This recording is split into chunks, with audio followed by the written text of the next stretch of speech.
EVM को अपने हिसाब से कंट्रोल किया जा सकता है, उसमें दखल संभव है। राजनीतिक दलों को ईवीएम के खिलाफ आंदोलन चलाना चाहिए। ईवीएम के खिलाफ सड़क पर उतरकर आंदोलन विपक्ष करे। देश को बचाओ, लोकतंत्र को बचाओ, संविधान को बचाओ। जो 50 ईवीएम हैं जो आपके लिए सबसे ज्यादा सुरक्षित आपको नजर आती हैं, वो आप सील करके हमें दीजिए, हैक करके। जो देश के लोग हैं वो जागरूक रहें, कहीं कोई गड़बड़ी ना हो कि वो पर्ची जो हकीकत में वोट है, वो पर्ची उस वोटर को मिल जाए और उस वोट को वो एक स्वतंत्र डिब्बे में डाल दे और उसकी गिनती हो। लेकिन इलेक्शन कमीशन की हठ धर्मिता देखिए कि उन्हें मिलने का समय नहीं दे रहा, 28 पार्टियों को मिलने का समय नहीं दे रहा, उस पर चर्चा करने को तैयार नहीं है। सड़क पर उतरो, आंदोलन करो, ईवीएम के खिलाफ आंदोलन करो। 5 तारीख को यानी 5 जनवरी को पटियाला हाउस डिस्ट्रिक्ट कोर्ट के गेट नंबर 4 से शाम को 4 बजे इलेक्शन कमीशन तक मार्च करेंगे।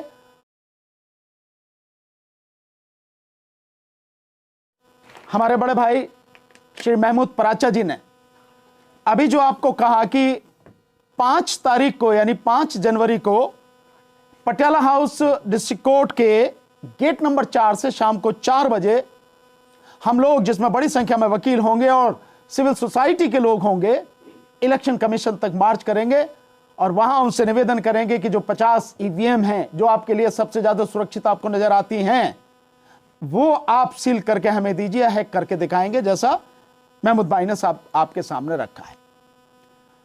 मैं इससे आगे की एक बात कहता हूं। महमूद भाई ने आपके सामने 2 चीजें रखती, एक तो इलेक्शन कमीशन वाली कि उसने कहा है कि भाई जो देश के लोग हैं वो जागरूक रहें कि किसी भी तरह से जो इलेक्शन का प्रोसेस है वो फ्री एंड फेयर होना चाहिए।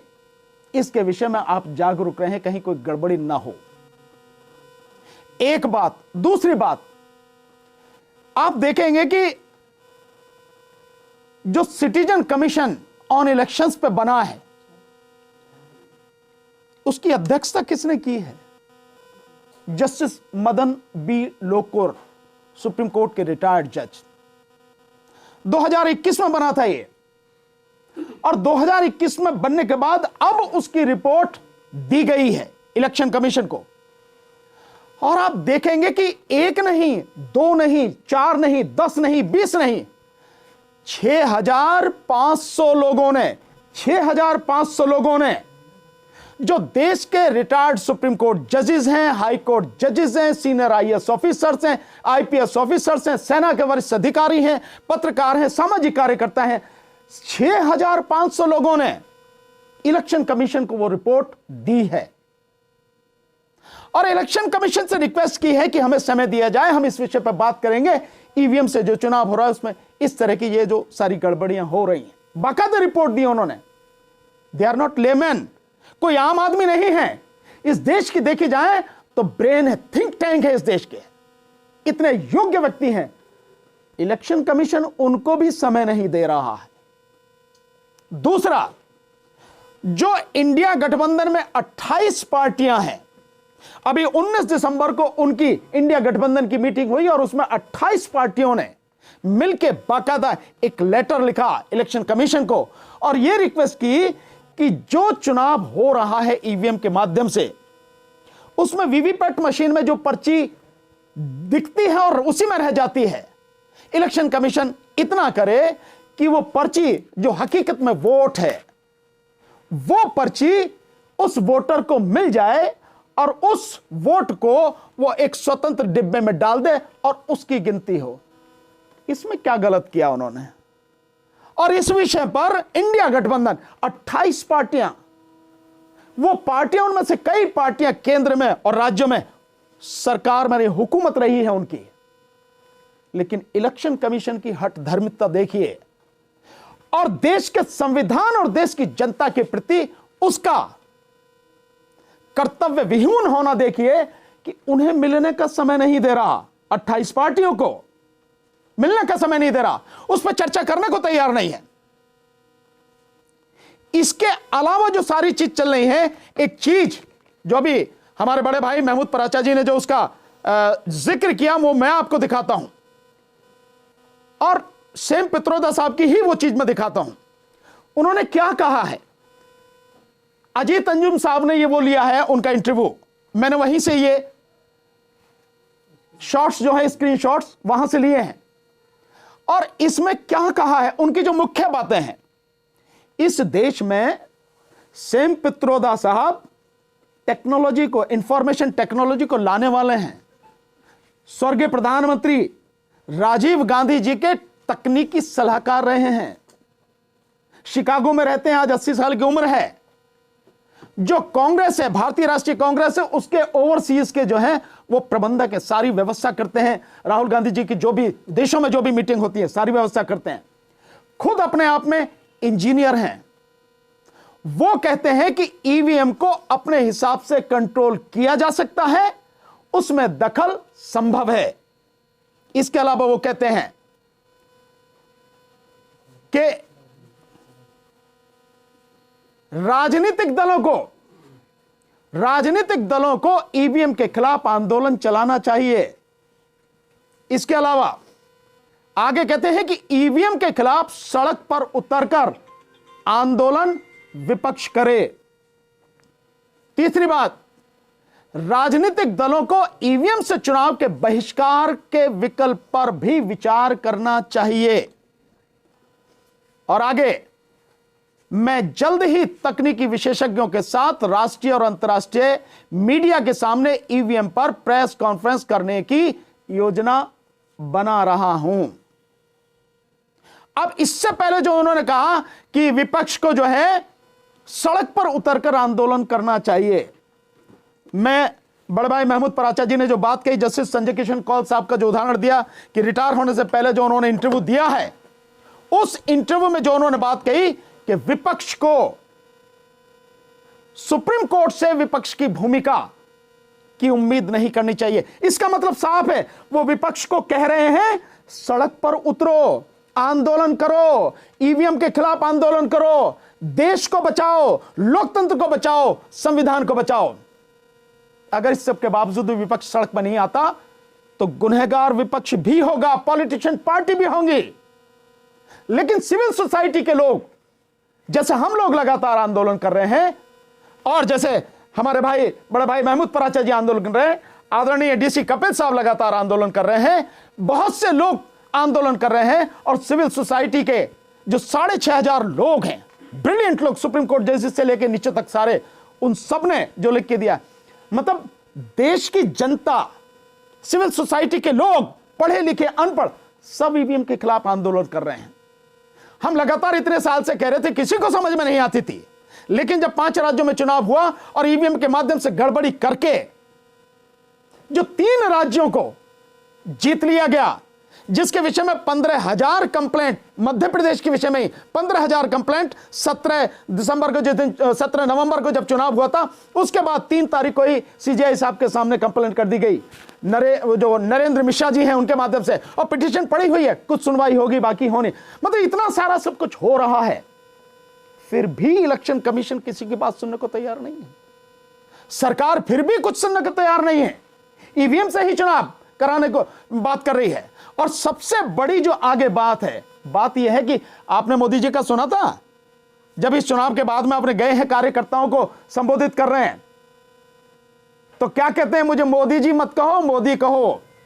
और दूसरी बात जो कहते हैं अपने साथियों से कि इस बार सभी सीटें जीतेंगे, सभी सीटें जीतेंगे। आदमी कितना ही भी बड़ा तुर्रम खां क्यों ना हो, कितना ही भी इस देश की जनता उसको मानती हो, पसंद करती हो, प्यार करती हो, फिर भी सभी सीटें कोई नहीं जीत सकता। लेकिन प्रधानमंत्री मोदी दावा कर रहे हैं। क्यों दावा कर रहे हैं? क्योंकि उन्हें मालूम है ईवीएम उनके हाथ में है, इलेक्शन कमीशन उनकी जेब में है, इसलिए दावा कर रहे हैं। और इसलिए मैं बार बार कहता हूं, मोदी जी इतना भरोसा अगर है आपको, एक बार, केवल एक बार 2024 का ही चुनाव वीवीपैट ईवीएम इनको हटा के बैलेट पेपर से कराओ। मैं लिख के दे रहा हूं, बीजेपी को 40 सीट नहीं मिलेंगे, मोदी जी अपनी सीट जीतना भारी पड़ जाएगी। और इसीलिए इन सारी चीजों को देखकर, क्योंकि यह निश्चित हो चुका है ईवीएम है तो मोदी है, ईवीएम है तो मोदी सरकार है, भाजपा सरकार है। ईवीएम खत्म, भाजपा सरकार का सुपड़ा साफ। ईवीएम है तो भारत नहीं बचेगा। भारत की बात कर रहा हूं मैं, यह देश आपका और हमारा सबका। ईवीएम है तो भारत नहीं बचेगा, ईवीएम है संविधान नहीं बचेगा, और ईवीएम है तो देश की जनता बचेगी नहीं। और अगर यह चुनाव ईवीएम से करा दिया गया, 2024 का लोकसभा चुनाव, इसके बाद कुछ बचना नहीं है। इस देश की जनता के तमाम अधिकार खत्म कर दिए जाएंगे। वैसे ही मोदी सरकार जो संसद में लगातार आपराधिक कानूनों में संशोधन करके, जैसे सीआरपीसी में कर दिया, सीपीसी में कर, उन्होंने आईपीसी में कर दिया, एविडेंस एक्ट में कर दिया, इसके अलावा इलेक्शन कमीशन के खिलाफ आप कुछ नहीं बोल सकते। आर्थिक स्थिति पर आप कुछ बोलेंगे तो आर्थिक स्थिति में आपको आतंकवाद की धाराओं में बंद कर दिया जाएगा, यूएपी में। ये सारे कानून लाकर इस देश के लोगों की जुबान बंद करना चाहती है, उनका गला घोटना चाहती है। ये सारी जो चीज चल रही है, इसलिए इस देश को बचाना है। तो पहला कार्यक्रम जो हमारे आदरणीय बड़े भाई महमूद पराचा जी ने किया 5 तारीख का शाम को 4 बजे से पटियाला हाउस डिस्ट्रिक्ट कोर्ट के गेट नंबर 4 से इलेक्शन कमीशन तक मार्च। इसके बाद जो देश भर के लोग हैं उन सबका एक जबरदस्त बड़ा प्रोग्राम जंतर मंतर पर 6 तारीख को, अगले ही दिन शनिवार 5 तारीख के बाद 6 तारीख को जंतर मंतर दिल्ली पर 12 बजे प्रोग्राम है। और देश भर के लोगों से बहुत जबरदस्त रेस्पॉन्स है। जो भी साथी हमें देख और सुन रहे हों, उन सबसे एक ही निवेदन है, यह लड़ाई मेरी अकेले की नहीं है, यह लड़ाई महमूद भाई की अकेले की नहीं है, डीसी कपिल साहब की नहीं है, आप में जितने भी साथी हैं आपके अकेले की किसी की नहीं है। यह लड़ाई देश को बचाने की लड़ाई है, आजादी की दूसरी लड़ाई है। मैं बार बार इस बात को कह रहा हूं। इस आजादी की दूसरी लड़ाई में कदम से कदम, कंधे से कंधा मिलाकर अगर हर देशवासी साथ देगा तो भारत बचेगा, अन्यथा आपकी आने वाली पीढ़ियां तबाह हो जाएंगी, आपके बच्चों का भविष्य तबाह हो जाएगा। और इसके बाद इस देश में राजतंत्र स्थापित होगा, और राजतंत्र में राज थानों से चलता, अदालतों से नहीं। तो अदालतों की भी जो भूमिका है, या अदालतों का भी जो अस्तित्व है, वो भी खतरे में। जो विधायक हैं उनका भी अस्तित्व खतरे में। देश बहुत संकट में है। इसलिए हर किसी से मेरा निवेदन है, हम सारे साथियों को, लोग फोन करते हैं, साथियों फोन न करें, फोन न करें, बल्कि हमारे साथ कंधे से कंधा, कदम से कदम मिलाकर साथ दें। 5 जनवरी को और 6 जनवरी को, 5 जनवरी को पटियाला कोर्ट से इलेक्शन कमीशन तक 4 बजे मार्च, और गेट नंबर 4 से, और 6 जनवरी को दिन शनिवार जंतर मंतर पर 12 बजे कदम से कदम, कंधे से कंधा मिलाकर साथ दीजिए। एक आपको बताता हूं लोगों की कैसी मानसिकता है, यह बड़ा जरूरी है। कल मेरे पास मधेपुरा से फोन आया एक सज्जन का, वो कहने लगे आप आंदोलन कर रहे हो, सारी विपक्षी पार्टियां, इनको भी बुलाया है, ये भी साथ में है। मैंने कहा भाई हम तो लेटर लेके जाएंगे उनके पास में, सबसे रिक्वेस्ट करेंगे सब आ जाओ। नहीं आएंगे तो मैं क्या कर सकता हूं, आएंगे तो बहुत ही अच्छा है, कि नहीं उन्हें लेके आओ। भाई प्रयास करेंगे, किसी को जबरदस्ती पकड़ के थोड़ी ला सकते हैं। तो कहने लगे आने की व्यवस्था क्या करी है।